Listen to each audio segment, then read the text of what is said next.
All right, welcome. Just a warning, tomorrow will be a busy day for you. I know it's Friday, and don't grouse at me when I'm going to tell you what's going on.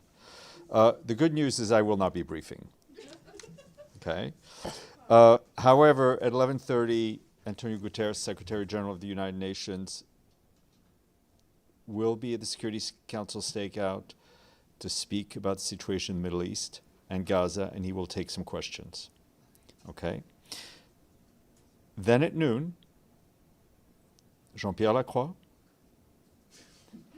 the Undersecretary General for Peace Operations, will be here in this room to speak to you about his recent travels to the Middle East.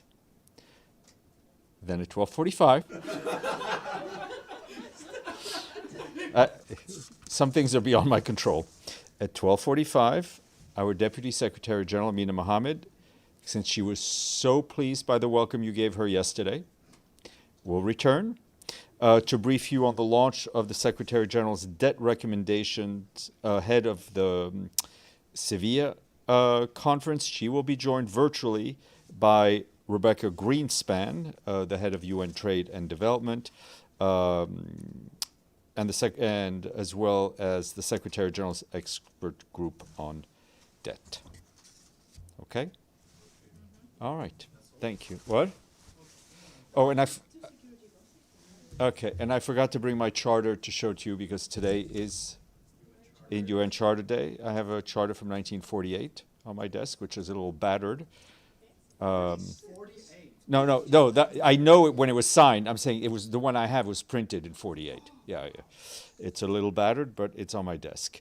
As you may have heard, and as some of you already have reported on, the Secretary General spoke at the Special General Assembly session this morning. And he said that the UN Charter is a declaration of hope and the foundation of international cooperation for a better world.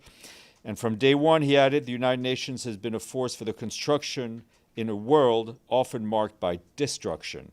Mr. Guterres said that upholding the purposes and principles of the Charter is a never-ending mission, but he warned that today we see assaults on the purposes and the principles of the Charter like never before.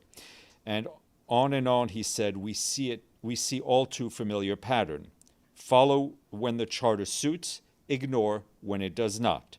But the Secretary General said the Charter of the United Nations is not optional. It is not an a la carte menu. We cannot and must not normalize violations of its most basic principles. He urged all member states to live up to the spirit and letter of the Charter, to the responsibility it demands, and to the future it summons us all to build. Turning to the situation in Gaza, the Office for the Coordination of Humanitarian Affairs tells us that civilians continue to be killed and they continue to be injured daily, whether in Israeli airstrikes, shelling, or while just trying to find food for their families. These tragic events must not be accepted as normal ever. This afternoon, our partners working on health reported a mass casualty incident following a strike in Deir al-Balah, with Al-Aqsa Hospital said to have received more than 20 people killed and some 70 injured. Additional wounded patients were transferred to Nasser Medical Complex and 2 other medical facilities. Our partners working on health also tell us that an increase in preventable diseases is being seen. In just the past 2 weeks alone, over 19,000 cases of acute watery diarrhea have been recorded, alongside over 200 cases each of acute jaundice syndrome and bloody diarrhea. These outbreaks are directly linked to the lack of clean water, the lack of sanitation in Gaza, underscoring the urgent need for fuel, the urgent need for medical supplies, the urgent need for water, the urgent need for sanitation, and the urgent need for hygiene items. All of this to prevent any further spread of the collapse of the public health system, which is already in dire situation. In a social media post, the World Health Organization noted that yesterday it delivered the first medical shipment into Gaza since March 2nd, when Israel imposed full blockade on the Strip. 9 trucks carrying essential medical supplies, some 2,000 units of blood, and 1,500 units of plasma were transported from Karim Shalom. These supplies will be distributed to priority hospitals in the coming days. The blood and plasma was delivered to Nasser Medical Complex cold storage facility for onward distribution to other hospitals facing critical shortages among the growing influx of patients we've been speaking about. However, WHO reminds us that all these medical supplies are only a drop in the ocean of what is actually needed. OCHA stresses that to meet humanitarian needs and help reduce looting, it's essential to get more humanitarian and essential commercial goods into Gaza and to facilitate their safe distribution across the Gaza Strip. This means an increasing the volume of supplies allowed through multiple crossings and multiple routes. OCHA colleagues tell us that yesterday, 6 out of 17 attempts to coordinate humanitarian movements inside Gaza were outright rejected by the Israeli authorities. These planned UN missions, including trucking water and repairing roads. 9 other attempts, which included the removal of solid waste and collection of cargo from crossings, were facilitated by the Israeli authorities, while 2 additional attempts were impeded. The continuing restrictions on humanitarian access are severely undermining life-saving operations. Turning to the West Bank, I can tell you that we are gravely concerned about escalating violence there, and we condemn the attacks by Israeli settlers against Palestinians. Yesterday, OCHA documented an attack where 3 Palestinians were killed and others injured. That happened when hundreds of settlers, including armed people accompanied by Israeli forces, raided the villages of Kafir Malik in Ramallah governorate and set fire to homes with people inside. In another attack yesterday, about 20 settlers set fire to farmland in another village, Asira al-Kibliya in Nablus governorate. We reiterate once again our call on Israel to protect civilians in the West Bank and humanitarian personnel. International law must be respected, and those responsible for these attacks must be held to account. Moving north to UNIFIL, where our peacekeepers there continue to observe IDF presence and military activities, including 3 airstrikes yesterday in the peacekeepers' area of operations. UNIFIL peacekeepers also continue to discover unauthorized weapons and ammunition caches in their area of operations, including on June 23rd, when UNIFIL detected an unguarded weapons cache containing boxes of ammunitions and explosives in Sector East. Since the cessation of hostilities came into effect in November of last year, our peacekeepers have detected 272 unauthorized weapons caches and have referred all of them to the Lebanese army. UNIFIL yesterday also hosted a meeting of cessation of hostilities mechanisms at the UN premises at Ras Nakora in the south. That was chaired by the United States in the presence of the Lebanese armed forces, the Israeli Defense Forces, and representatives of France. In the past weeks, UNIFIL deminers have also completed clearance of unexploded ordnance at 2 UN positions along the Blue Line in Sector West. In total, 6,260 square meters of land were cleared at these 2 positions. UNIFIL also working with the Lebanese Mine Action Center to start humanitarian demining in its area of operations. Turning to Ukraine, our colleagues there tell us that deadly hostilities continued, with yesterday seeing action in frontline areas. The regions of Donetsk, Kherson, Sumy were among the hardest hit, with several civilians killed and injured. This is according to what authorities are telling us. Attacks also damaged homes and civilian infrastructure. More than 400 people were displaced in a single day, mostly in Donetsk and Sumy area. Our colleagues tell us the humanitarian situation in the towns of Konstantinivka and Pokrovsk in the Donetsk region continue to deteriorate. Local authorities report that constant shelling has left parts of both towns without electricity and access to basic services. Authorities and aid organizations are providing limited water and food assistance, but access is increasingly restricted. Authorities also continue to call on the remaining population, which is more than 10,000 people combined to evacuate for their own safety. Still in the Donetsk regions, humanitarian access to towns of Chasiv Yar and Toretsk remain extremely limited amid intensified attacks. According to authorities, yesterday alone, nearly 340 people, including children, were evacuated from the Donetsk region. Our humanitarian colleagues tell us that food insecurity remains a concern in frontline and border regions. A recent assessment by the World Food Programme and the UN Food and Agriculture Organization found that the war has devastated livelihoods and quadrupled poverty levels, leaving the most vulnerable, particularly displaced people, at greatest risk. From January to May, nearly 130 organizations provided food and livelihood assistance to 1.8 million people across the country. Nearly 400,000 people in Donetsk and Kherson regions received food support, agricultural supports, and cash aid. Just to flag that at 1 p.m. in the Security Council, Jean-Pierre Lacroix is scheduled to brief on the Central African Republic. That will be at 3 p.m. We will share those remarks with you. Also, Volker Turk wrapped up a 3-day visit to Sri Lanka. While there, he met with the President Dissanayake, and the Prime Minister, Amara Surya, and the Chief Justice, the Attorney General, and other officials, as well as civil society representatives, survivors of human rights abuses, and of course the UN team. Mr. Turk visited the recently reopened mass grave at Chemani. He said it was a compelling reminder that the past still haunts the lives of so many in Sri Lanka and presents a daunting challenge for the new government. The High Commissioner said it was important to build on the momentum and to translate it into tangible results, stressing that acknowledgement and truth-telling are important steps towards healing and closure, and we, as is justice, reparation, and non-recurrence. Today is also the International Day against drug abuse and illicit trafficking. In a message, the Secretary General said, called on all to recommit to ending drug abuse and trafficking, in uniting to dismantle criminal networks and break the cycle of suffering and destruction once and for all. A report released by the UN Office of Drugs and Crime warns that a new era of global instability has intensified challenges in addressing the world drug problem, empowering organized crime, and pushing drug use to historically high levels. According to the report, production, seizures, and use of cocaine hit new highs in 2023, making cocaine the world's fastest growing illicit drug market. More information online.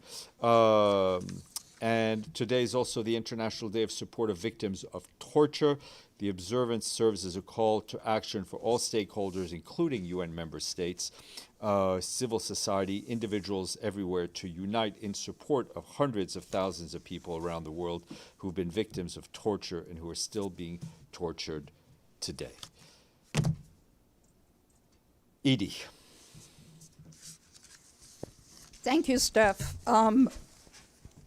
Rafael Grossi, the head of the International Atomic Energy Agency, told the Security Council that nobody would really be able to judge the impact of any strikes at nuclear facilities in Iran until IAEA inspectors were able to return.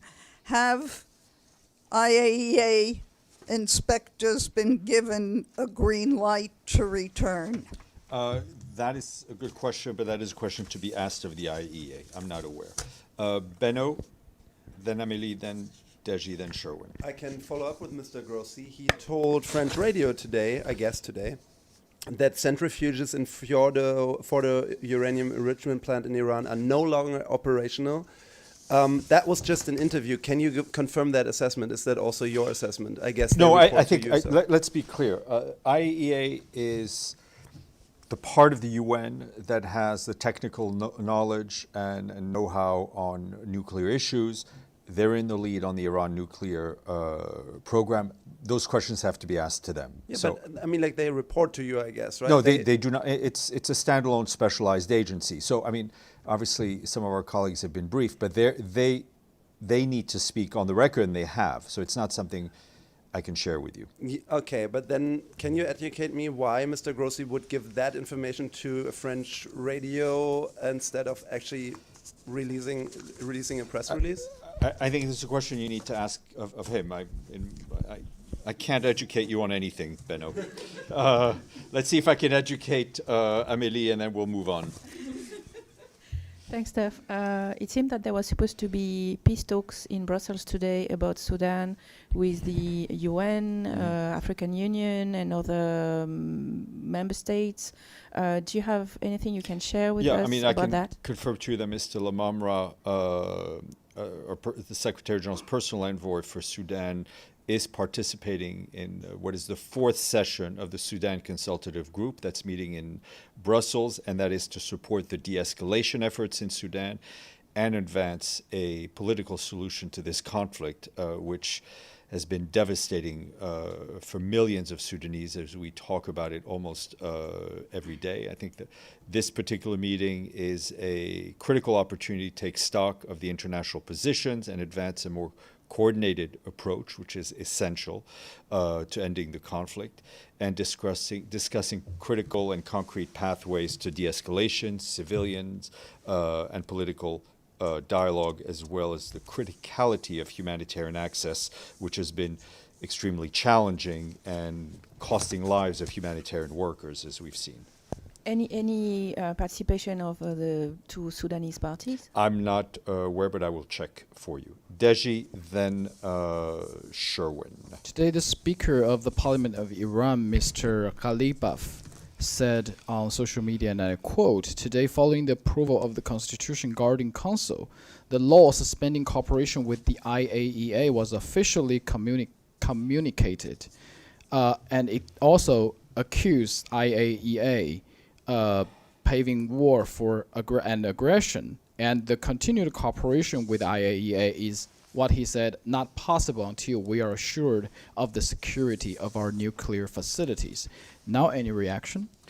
Obviously, we're waiting to see if there's an actual decision taken by the government. What I can tell you is that we support the IAEA's work, which is a critical part of the UN's overall work. And as we've always said, we encourage dialogue and cooperation between the IAEA and the Islamic Republic of Iran. Has the Secretary General recently have any phone talks with anybody from Iran?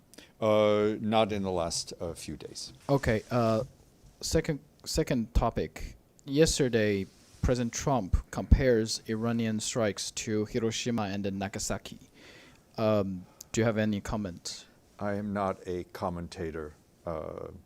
Does the Secretary General agree with his observation? I'm not going to. It's not for him to agree or disagree. I understand your needs, but I ask you to understand mine.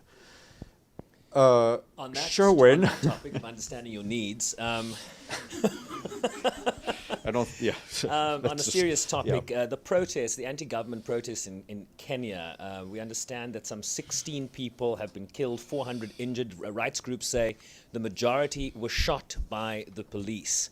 Is there any comment on these protests and how the government has responded to them? Yeah, I mean, we're obviously concerned about the violence that we've seen in Kenya. We're closely monitoring the situation. Very saddened by the loss of life. Our human rights colleagues have been particularly focused on the issue of the gunshot wounds that you mentioned. They've also noted that the Independent Policing Oversight Authority of Kenya have said they will launch an investigation. We look forward to an independent and transparent investigation, and it bears reminding that under international law, under human rights law, lethal force by law enforcement, such as firearms, should only be used when strictly necessary in order to protect life or prevent serious injury of an imminent threat. Second one for you, Steph. Tomorrow, the State Department is hosting the foreign ministers of the DRC and Rwanda to sign what President Trump has called a peace treaty. Some sort of peace deal. Has the United Nations been engaged at all, given your long-standing work in that region towards peace? What do you make of this agreement that seems to have come out of the blue? Yeah.